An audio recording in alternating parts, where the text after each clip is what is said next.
And the reason why it's so difficult to have a conversation with Christians in which you're trying to get them to think critically about what they believe and why they believe it is because many of them don't realize that cognitive dissonance is a core part of their programming as a cultist. I'm not even going to use this to try to have a discussion about whether or not Christianity is a cult. What I will tell you is that the way that it is practiced right now, it is practiced as a cult.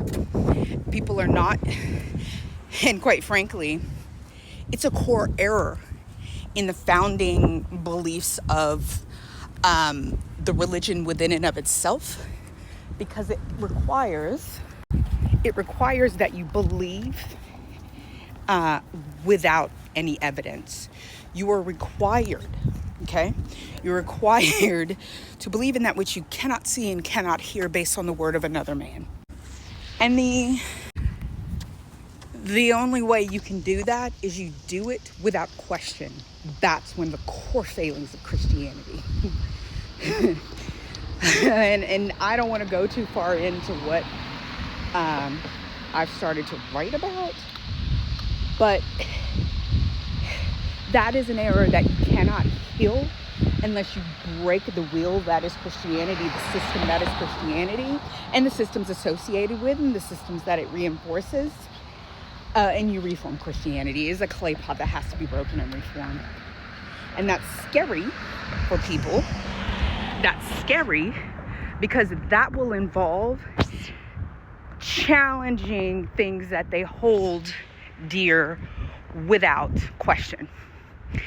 And when a person's core beliefs, their core dogma is challenged, they fall right into cognitive dissonance. You want to see it in action? Have a conversation with a boomer or a narcissist, and they'll jump right into cognitive dissonance and Darvo when you start to say, hey, this makes me feel uncomfortable and you're hurting me in this way. And when you simply try to point out to them how their actions are injuring you, they will jump right into you are attacking them because their core governing dogma and belief puts them in the position of feeling that they're right about what they're doing and that what they're doing is okay. And that most of them, if they would just admit, they don't really care how it affects you. They're just angry that you just challenged them. And so it becomes an attack upon them. And that's what happens with people's core and founding dogma. That's what happens with a cultist. And so it gets really difficult to challenge the notions and the core beliefs that a cultist has, because they automatically see as you threaten their religion, you threaten what they believe, you threaten them. And then they go into that fight or flight mode. Or they're going to start trying to Darvo. They become the victim. They see you as the person. So all of that. So the reason why I say that is that it's very difficult to have these conversations. It's very difficult to rescue a cultist. And it takes more work, I think, and patience than most people have to deal with these people. So I'll wrap it around back to what I was saying earlier, which is that it's time for people to start judging their gods. If that God, the facts that we know, the implementation of that religion, the choices that the adherents, the followers of that religion that they make in mass, based on the core governing beliefs, the beliefs of that religion, if they're always choosing wrong, and go back and watch that video, she kind of, in a cool, peppy way, kind of goes through, like, these decisions Christians are making, despite being called a follower, an adherent of that specific deity, the choices that they make are so compromised that you then have to evaluate whether or not they are a group or a belief system that you should even participate in. And so you then have to be brave. You have to be a critical thinker who is able to evaluate data, okay? And you're able to sit in the discomfort. Whew. That's why People who are raised to be cultists in America, Americans are raised to be cultists and they don't even really know it. You were raised to be indoctrinated in everything because it makes you controllable. It makes you predictable, and and capitalism can profit off of that. And those who take part in capitalism can utilize that data, where you live, what you believe, and they can count on you being a certain way.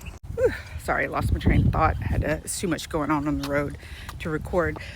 But the problem in America is that children are raised to be cultists. They're raised to identify the person in charge and to obey them, whether or not that person should be a person to be obeyed. Many of us have started teaching our children, don't do that. You need to quickly assess whether or not that person, because you got to develop discernment, pattern recognition, critical thinking. Hey, that person seems compromised. I don't think that's the person, that's the adult that I should be listening to.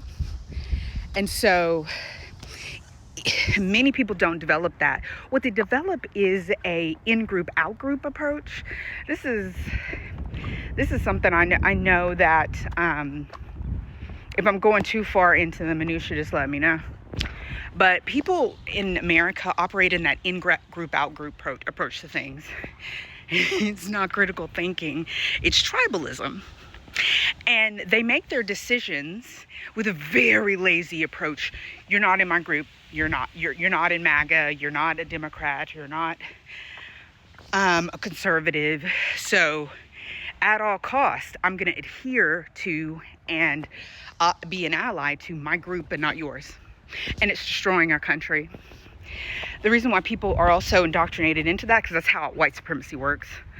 Uphold white supremacy at all costs. It doesn't matter who it hurts. In the end, you get that, I call it the not so white lie. White lies are ones that are not necessarily bad, but you'll say, when a girl asks you, hey, does this, it's Wendy, sorry, they'll say, does this look good on me? You'll say, even though you don't even think it does to keep the peace and help her feel better, you'll be like, yeah. And so it's not a bad one, but it is a lie all the same. So I call it the white lie. That's what supremacy is. And so supremacy is the kind of lie that causes a person to be indoctrinated into tribalism. It's the most ignorant way of thinking. In group, out group, no shades of gray. No, hey, possibly on this I should be an ally, on that I should not. No, it's us versus them.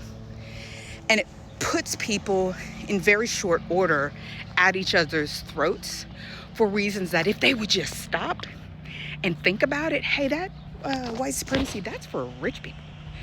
You participate in that, the oppression of the out group, and it benefits them. So we're in a time period in which people are realizing that supremacy is not helping them. That is occurring through the person of Donald Trump. Donald Trump is failing them. I try to tell you, all these people, they prepared a poison for people of the oppressed classes, and that poison, they're going to eat it. They bet their farms, so they're going to lose it. It's so allegorical. It's hilarious. They bet their savings, their 401ks, all of that on white supremacy. Gone. Many people will be okay. They'll make their way out of it. But there will be various cataclysms to occur that is going to challenge those notions. This is why I was saying the egregores are going war. White supremacy is an egregore. That's a god and a deity which they all worship as cultists, and they refuse to walk away from it. It is failing them. That egregore was created for the followers to uphold. It was created for the followers to uphold the supremacy of a very small group of people. It's been one of the most enduring scams that people, it's a curse that people have refused to deconstruct out of. But nonetheless, it's a good example of how people in America have been led down the wrong path and have been taught to be cultists instead of critical thinkers.